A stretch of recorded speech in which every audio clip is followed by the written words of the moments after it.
It was pretty cool. We just did our first flight, so this is the third video with Extreme Landings. It's a really fun game. It will take up a lot of your time because your time would just be completely focused on landing the aircrafts and getting missions accomplished while cruising in all types of aircraft. It's really fun and exciting. So now they're going to put me through a little bit of engine trouble. Sometimes an engine can create problems, and it's important to know how to react and how to read the information basically on the computer. But as you guys are watching earlier, the other video, it was a little interesting because the sound was all over the place. So let's go ahead and just go ahead and turn that off and go from there. Let's go back to the game now. Turn that down, and this is the aircraft R388JM. This is the aircraft that we will not be flying. Let's see the aircraft we'll be flying today. Let's see. Okay, I think this is the aircraft we'll be flying today. Aircraft R344I. It's a pretty cool aircraft. A lot of information about the aircraft.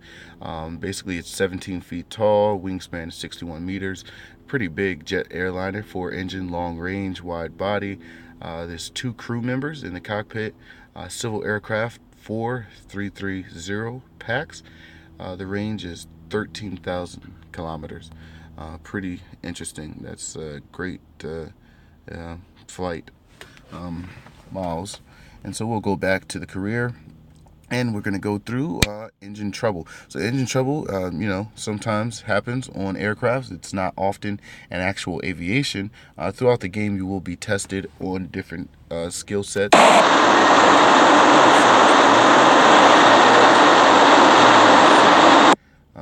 Let's go ahead and quit and go back to the sound again.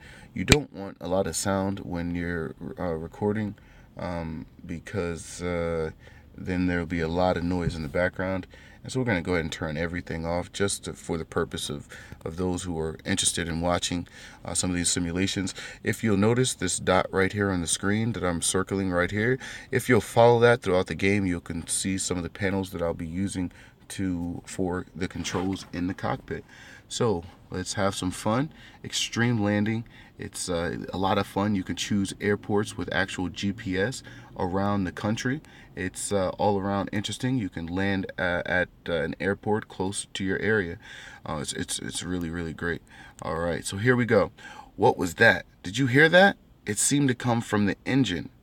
Okay, so wow, something happened. All right, so as you can tell on the panel right here, our third engine is out, which isn't a good sign. So what he's going to have us probably do is try to restart the engine. Okay, our speed right now is 299 degrees. It looks like right here, this is where our airport is. And right here is telling me, my ALS is telling me specifically the path that I need to be taken, although it looks like I have one of my engines out. Okay, so remember, in order to be able to start the engine, you first need to enable it with the engine switch, which is that right there. This is the engine switch I just turned on. So engine 3, if you can tell right here, I'm getting an alarm. It's basically saying, engine 3, I'm having some issues, all right? Make sure you don't lose the path that you're trying to take to get to the airport while you're actually flying the aircraft and trying to restart. So right here is engine 3. I'm going to keep that up, rev that up, and as you can tell, the engine restarted. So then it might have me land, or I'll just have to follow the pilot instructions. Again, as you could tell, the wing, the third engine did go ahead and blow again, which isn't great. So we have to go take a look at that. And now we're taking a look at the outside of the aircraft. Everything looks great. So the third engine, we have to go ahead and try the engine switch, and we're going to go ahead and start it one more time. Now let's see if the engine will stay active. All right, as we are watching the engine indicators, it is lower than the rest of them. It's telling me to lower the engine down, and so I went ahead and lowered the engine at the throttle, the third engine down, to keep the engine at least working. So now it says, now let's try to land quickly at the nearest airport. I've already contacted the radio and the tower. So we're going to go ahead and check it out, and we're going to go scroll down. Okay, we're aligned with the runway. To do it, you can use the navigation display radar.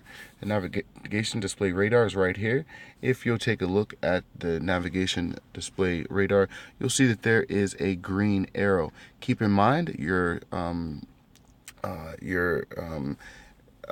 height in the air is 1,400 feet. So of course you want to keep that above zero, always above zero, and most times you want to keep it well above uh, 500 feet so you don't crash, obviously, to land the airplane.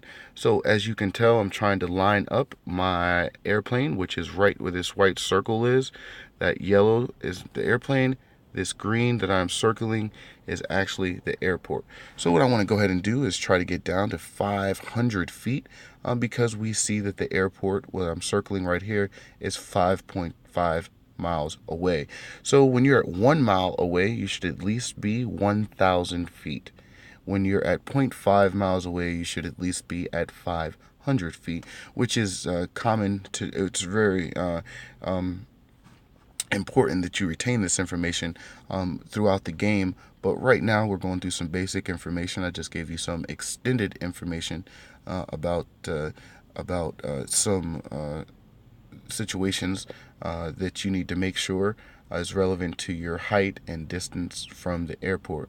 Okay, so use the radar to align, and as you can tell, I've been using the radar to begin aligning my aircraft with the runway, and we are coming in.